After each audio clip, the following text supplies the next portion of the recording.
Hello everyone, welcome back to my channel. Today I have a cute card to share with you. It's kind of a New Year's card, but not really. I don't really have anyone to send New Year's cards to, so I thought I'd do something a little bit funny that kind of looks like a reflection of last year, at least in my house. Once again, I'm playing with using a minimal color scheme. I found this picture on Pinterest. I'll pop the link below, but these are the colors I was aiming for with this card. The main sets that I used to make this piece were my Let's Go Nuts and my Special Delivery and the Special Delivery add-on. I also used a few bits and pieces from some other stamp sets. So here I am stamping out everything that I needed. I decided to go with 4 squirrels, one for each member of my family, and a ton of boxes. And these are mostly to represent the amount of parcels that I had delivered to the house last year. I love my parcels, I love getting things in the mail, but last year was a little bit overboard. I had a baby last February and we weren't too keen on taking both kids out into the world with everything that was going on, so we decided to get most things delivered to the house. And of course, everything came in boxes, so you can imagine the amount of cardboard that came to our property. I honestly don't know who was more shocked, the delivery driver, who was showing up almost daily at one point, or my husband, who has been working from home since last March. I'm just finishing up the stamping on the main items, and I'm stamping all those little signs or stickers on the sides of those boxes. They are so cute. I just love the little details that Lawn Fawn adds to these stamp sets.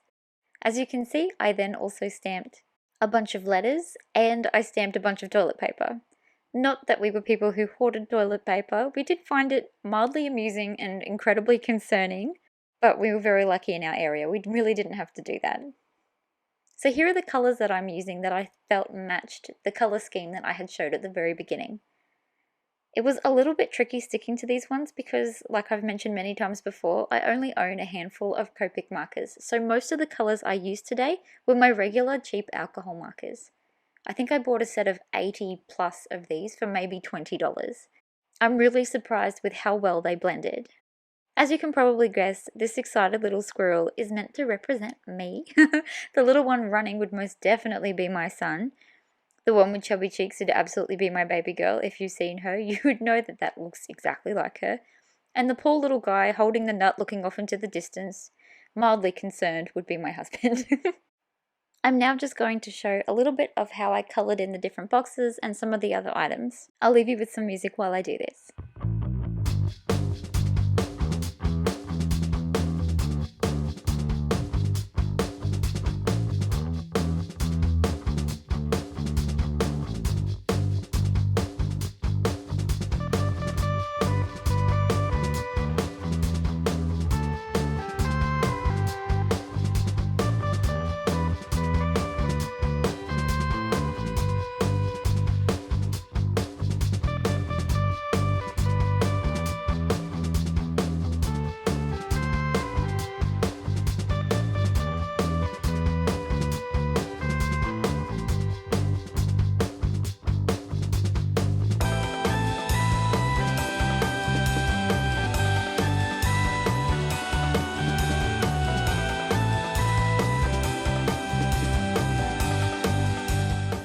Some of these items might seem a little bit random, but they're just little things that stuck out to me during the year. So the ambulance was because of all times in our lives that we just wanted to avoid the hospital at all costs, we ended up going to the hospital.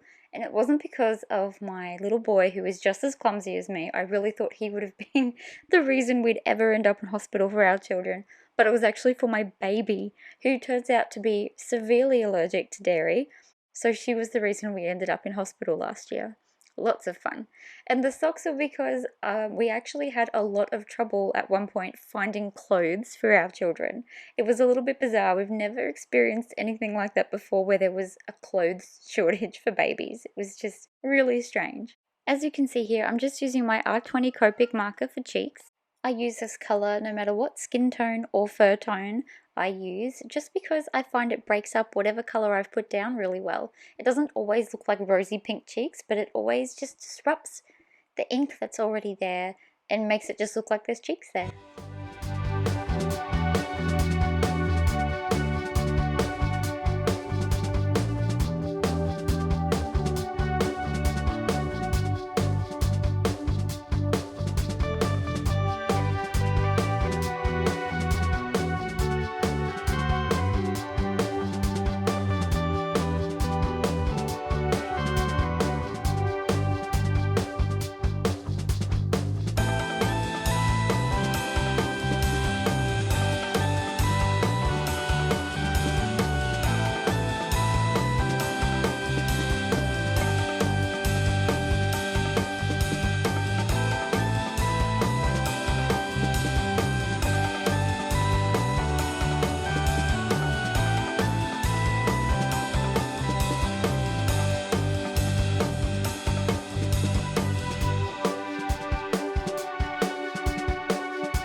wanted to place some items in these little boxes, so using my craft knife, I just cut above that line so that I could put things behind it and make it look like the box was full.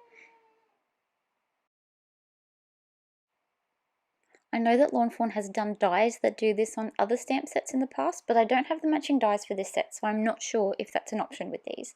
But this was very simple to do.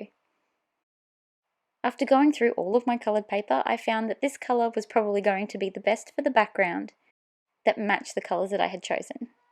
Using my white distress ink and my Lawn Fawn brick stencil, I used my ink blending tool to dab some white ink all over. I really love this effect. It's super subtle, but it's such an easy way to make a background for your little scenes. Today I'm going to be stamping my sentiment, or most of it, directly onto my background. This isn't something that I do very often because I'm always scared I'm going to stuff it up and have to redo my background. But today I decided to be brave and do it. So I've put down my anti-static powder and I've chosen my sentiment. It's going to say, "Grateful for the little things when life gets nuts." And I feel like that perfectly sums up the feeling after last year.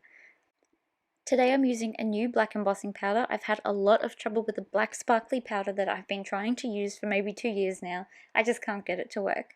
So this one is by Ranger. It's fantastic. I had no problems with it. It's not raised very much. It's just nice and flat and shiny.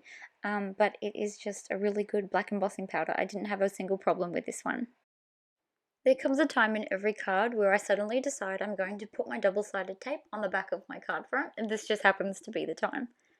I always try to make sure I do it before I load my card front up with too many images and too many dimensions because I really don't want to squish anything. My scene needed a ground, so I just used some plain brown cardstock and trimmed it with my Slimline die so that it would fit perfectly down the bottom. Most of this was going to be covered, so I didn't need to add any texture or dimension to this. I cut the rest of my sentiment, the word nuts, from my Coles ABCs dies and some black cardstock. I used some tiny foam squares cut in half so that they were extra tiny on the back of these to give it a lot of dimension. I really wanted that word to stand out.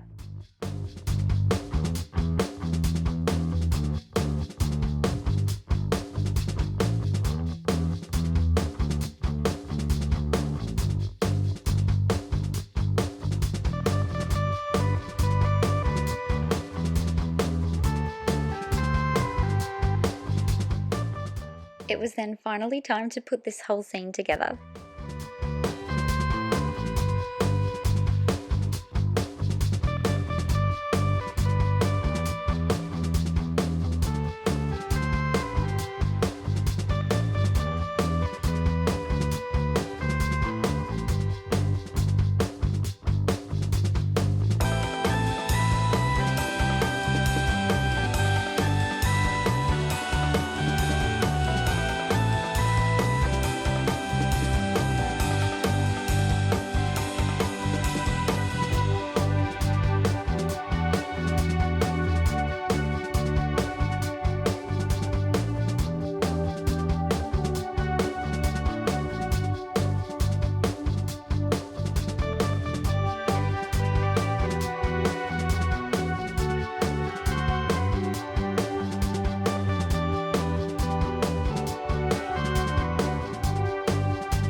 After a few final touches, those little toilet paper rolls, some letters, and some books, I decided that this scene was full enough. And it was now ready to finish the card. I removed the backing to the double-sided tape and adhered it onto my card base. And with that, this card is complete. I would love to know what you think of it. It's a little bit different. The color scheme is very different, but I really do think this card turned out pretty cute. Let me know in the comments below what you think. I hope you enjoyed this video. If you did, please don't forget to give it a thumbs up, and please don't forget to subscribe if you haven't already. I'll be back in a few days with another tutorial. Bye for now.